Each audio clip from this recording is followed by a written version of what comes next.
सभी पशुपालक एवं किसान भाइयों को राम राम जी। मैं संदीप रूहल VLDA आप सभी का एक बार फिर से स्वागत करता हूं आपके अपने इस YouTube channel Live Stock Advisor में। दोस्तों, आज के टाइम में पशु चिकित्सा और मानव चिकित्सा में कई प्रकार की पद्धतियां प्रचलित हैं, जैसे कि एलोपैथी है, होम्योपैथी है, आयुर्वेदिक है, एक्यूपंक्चर है, एक्यूप्रेशर है, इस प्रकार से। तो आज की इस वीडियो का हमारा टॉपिक यही है।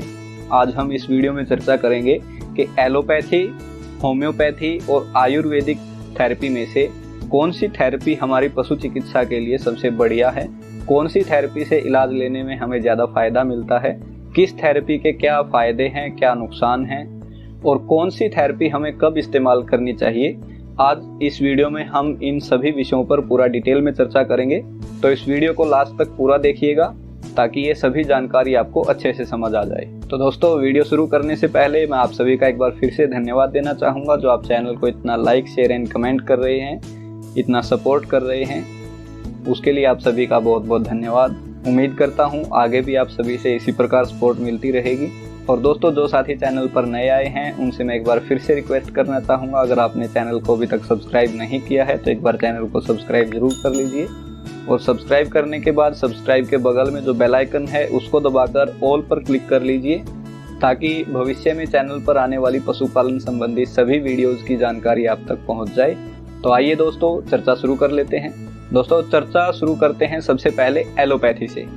एलोपैथी क्या होती है दोस्तों? सिंपल साधारण भाषा में अगर कहें तो जो अंग्रेजी दवाइयों से जो हम ट्रीटमेंट लेते हैं, एंटीबायोटिक्स वगैरह से, उसको एलोपैथी कहा जाता है।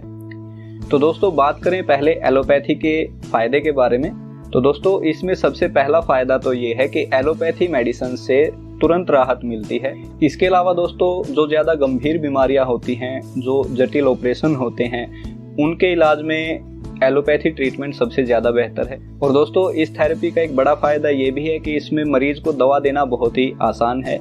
इंजेक्शन के माध्यम से इसमें दवाएं दी जाती हैं, गोलियां और पाउडर के माध्यम से भी दी जाती हैं, लेकिन गोलियां और पाउडर खाने के बजाय इंजेक्शन से दवा देना ज़्यादा आसान रहता है। फिर चाहे वो मानव चिकित्सा की बात हो या पशु चिकित्सा की बात हो, और ख़ासकर पशु चिकित्सा के केस में पशुओं को आप सभी जानते हैं कि दवा देना कितना मुश्किल काम है, तो उस केस में एलोपैथी मेडिसिन पशुओं को देना बहुत ही आसान रहता है इंजेक्शन के माध्यम से।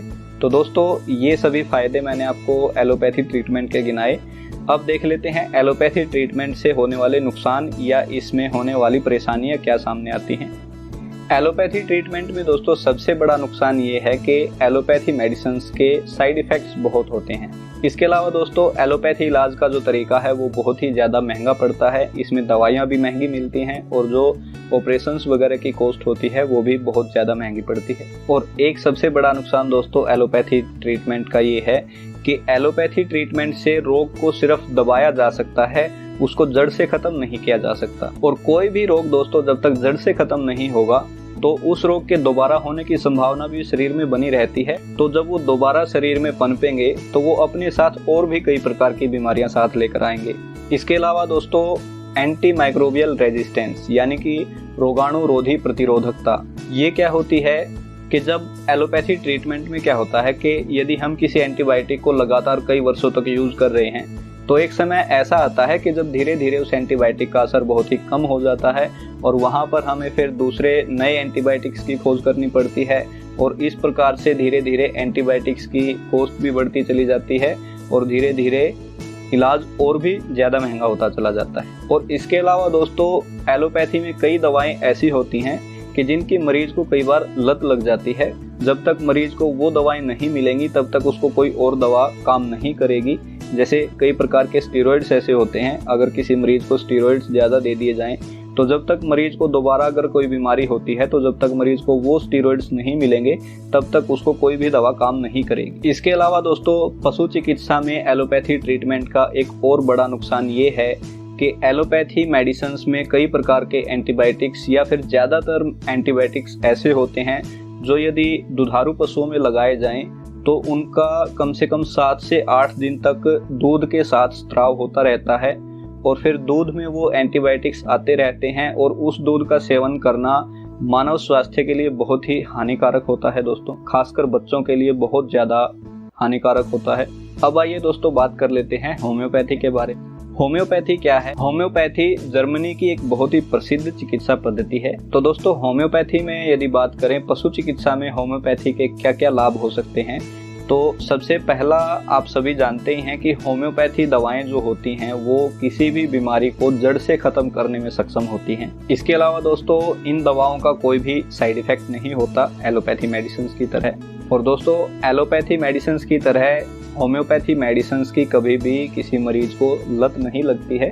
हालांकि इसमें इलाज बेशक लंबा चलता है, लेकिन किसी भी दवा का कितना भी लंबा प्रयोग आप कीजिए, उस मरीज को उसकी लत कभी नहीं लगेगी। इसके अलावा दोस्तों, इसका एक और बड़ा फायदा ये है कि इसको किसी भी अवस्था में लिया जा सकता है। ये दोस्तों मुख्य रूप से इस चिकित्सा पद्धति के फायदे हैं। अब थोड़ा सा नज़र डाल लेते हैं कि इस चिकित्सा पद्धति में क्या लिमिटेशंस हैं।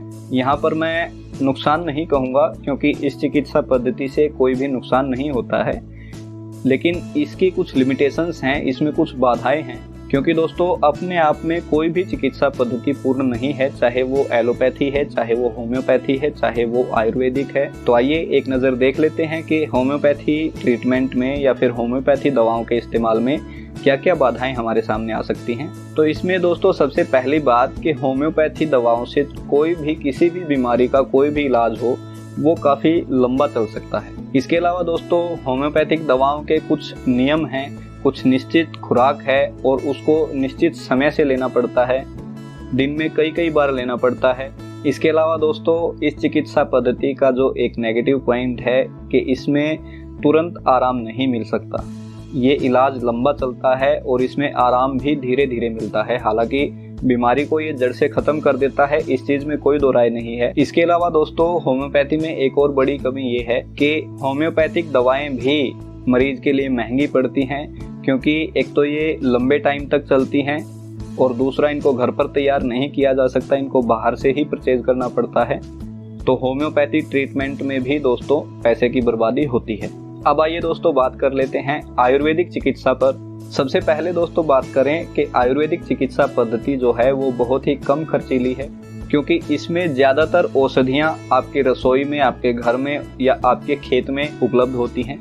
दूसरा दोस्तों, आयुर्वेदिक चिकित्सा पद्धति में जो भी दवाएं, जो भी जड़ी बूटियां इस्तेमाल करी जाती हैं, उनका कोई भी साइड इफेक्ट नहीं होता है। तीसरा दोस्तों, आयुर्वेदिक चिकित्सा पद्धति में जो दवाएं, जो मेडिसिन यूज होती हैं, उनसे आराम भी तुरंत मिलता है। होम्योपैथी की तरह नहीं है कि इलाज इसमें लंबा चले और आराम भी धीरे धीरे मिले, इसमें तुरंत आराम मिलता है। इसका मैं एक उदाहरण आपको दूंगा। हमने अपने बड़े बुजुर्गों से देखा है दोस्तों, ज़्यादातर सर्दियों के टाइम में जब कभी खांसी जुकाम हो जाता है तो उसमें दादी नानी हमें कोई काढ़ा बना कर देती थी। काढ़ा मेरे ख्याल से आप सभी ने पिया भी होगा और काढ़े का रिजल्ट आप सभी ने देखा होगा। कितना भी ज़बरदस्त जुकाम हो, कितना भी ज़बरदस्त खांसी हो, काढ़ा आप रात को पीकर सो गए और सुबह तक आपको तुरंत आराम मिलता है। इस बात से मुझे लगता है सभी सहमत होंगे। और यहाँ पर दोस्तों एक और ख़ास बात मैं आपको बताना चाहूँगा कि एलोपैथी चिकित्सा पद्धति हालांकि आज के टाइम बहुत ही कामयाब चिकित्सा पद्धति है, लेकिन एक सिंपल छोटी सी बीमारी जुकाम, इसका इलाज आज तक एलोपैथी में हुआ ही नहीं है, जो कि आयुर्वेदिक चिकित्सा पद्धति में बहुत ही कारगर इलाज हमें देखने को मिलता है। इसके अलावा दोस्तों, आयुर्वेदिक औषधियों को कोई भी इस्तेमाल कर सकता है, इसके लिए कोई ज़्यादा लंबी चौड़ी चिकित्सा ट्रेनिंग की ज़रूरत नहीं होती है। और अभी हाल ही में दोस्तों जो रिसर्च आयुर्वेदिक औषधियों पर हुई हैं, आयुर्वेदिक चिकित्सा पद्धति पर जो रिसर्च हुई हैं, उनमें ये पाया गया है कि पेट से संबंधित जितनी भी बीमारियां हैं, यानी कि डाइजेस्टिव सिस्टम से रिलेटेड या फिर कहें पाचन संबंधी जितनी भी बीमारियां हैं, उन सभी बीमारियों का इलाज आयुर्वेदिक चिकित्सा पद्धति में सबसे ज़्यादा सफल रहा है। और एक और ख़ास बात दोस्तों यहाँ पर रिसर्च में सामने आई है कि एलोपैथी चिकित्सा पद्धति में कुछ बीमारियां ऐसी हैं कि जिनका इलाज सिर्फ और सिर्फ ऑपरेशन से ही संभव है, लेकिन उन बीमारियों का इलाज भी आयुर्वेदिक चिकित्सा पद्धति में सिर्फ औषधियों से संभव हो सकता है और हुआ भी है। यानी कि जो बीमारियां एलोपैथी में ऑपरेशन से ठीक होती हैं, वही बीमारियां आयुर्वेदिक चिकित्सा पद्धति सिर्फ औषधियों से ठीक कर देती है।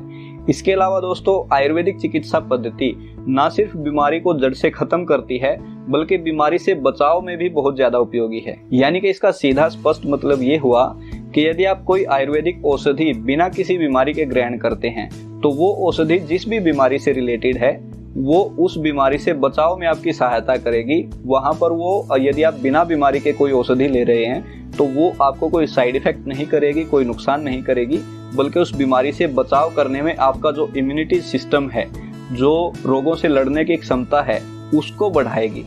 इसके अलावा दोस्तों एक और बहुत बड़ा फायदा आयुर्वेदिक चिकित्सा पद्धति से ये है कि ये स्वदेशी प्रणाली है।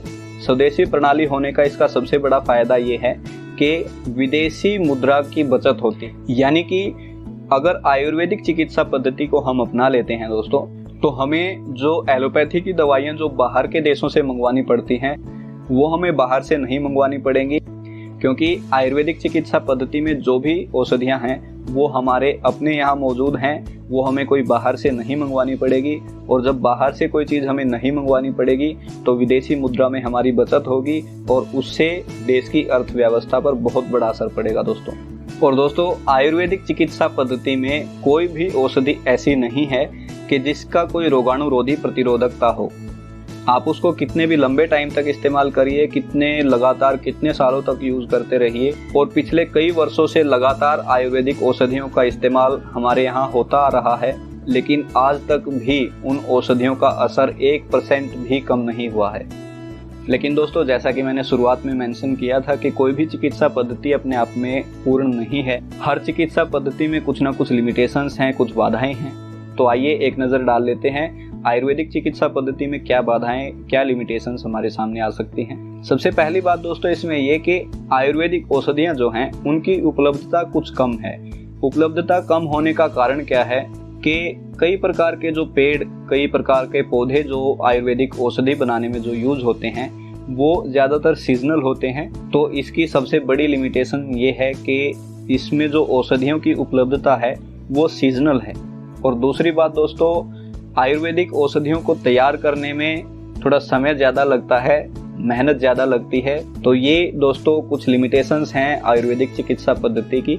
इसके अलावा और कोई नुकसान नहीं है आयुर्वेदिक चिकित्सा का, बल्कि फ़ायदे बहुत सारे हैं, नुकसान कोई भी नहीं है और लिमिटेशंस भी बहुत कम हैं। अब आइए दोस्तों एक नज़र डाल लेते हैं कि इनमें से कौन सी चिकित्सा पद्धति का इस्तेमाल कब ज़्यादा बेहतर रहता है। क्योंकि ऐसा नहीं है कि हम सिर्फ एक चिकित्सा पद्धति पर ही डिपेंड हो जाएं, क्योंकि दोस्तों हर चिकित्सा पद्धति का अपना एक अलग महत्व है।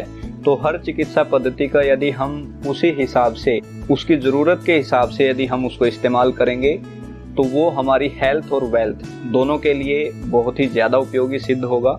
यदि हम सिर्फ किसी एक चिकित्सा पद्धति पर ही डिपेंड हो जाएंगे तो वहाँ हमें कुछ नुकसान उठाने पड़ सकते हैं। तो मैं बारी बारी से आपको बता देता हूँ कि कौन सी चिकित्सा पद्धति का उपयोग कहाँ पर ज़्यादा बेहतर रहता है। सबसे पहले दोस्तों बात करें एलोपैथी की, तो एलोपैथी चिकित्सा पद्धति को दोस्तों जहाँ पर कोई ज़्यादा गंभीर बीमारी, अचानक कोई ज़्यादा गंभीर बीमारी हो जाती है, वहाँ पर एलोपैथी चिकित्सा पद्धति का उपयोग बहुत ज़्यादा बेहतर रहता है, क्योंकि इसमें तुरंत आराम मिलता है। अब इसके अलावा दोस्तों बात करें होम्योपैथिक चिकित्सा पद्धति की।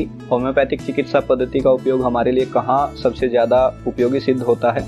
देखिए दोस्तों, एलोपैथिक ट्रीटमेंट के बाद यदि कोई बीमारी बार बार हो रही है, यानी कि कोई बीमारी हुई और उसका हमने एलोपैथिक ट्रीटमेंट करवाया, वो ठीक हो गई, उसके कुछ टाइम बाद वो बीमारी दोबारा हो गई, फिर ट्रीटमेंट करवा लिया, फिर ठीक हो गई, और उसके कुछ समय बाद वही बीमारी फिर हो गई। इस प्रकार से यदि कोई बीमारी बार बार हो रही है ट्रीटमेंट के बावजूद भी, तो वहाँ पर होम्योपैथिक दवाओं का इस्तेमाल बहुत ही ज़्यादा उपयोगी रहता है दोस्तों। अब इसके बाद दोस्तों बात करें आयुर्वेदिक चिकित्सा पद्धति की। आयुर्वेदिक चिकित्सा पद्धति को हमें कहाँ पर उपयोग में लेना चाहिए। दोस्तों, आयुर्वेदिक चिकित्सा पद्धति का सबसे बेहतर उपयोग इम्यूनिटी, यानी कि रोगों से लड़ने की क्षमता को बढ़ाने में, रोगों से बचाव करने में, किसी भी बीमारी को जड़ से ख़त्म करने में और किसी भी बीमारी के बाद रिहेबिलिटेशन करने में। तो आज की वीडियो में दोस्तों इतना ही। अब हमें दीजिए इजाज़त, मिलते हैं अगली वीडियो में। तब तक के लिए राम राम।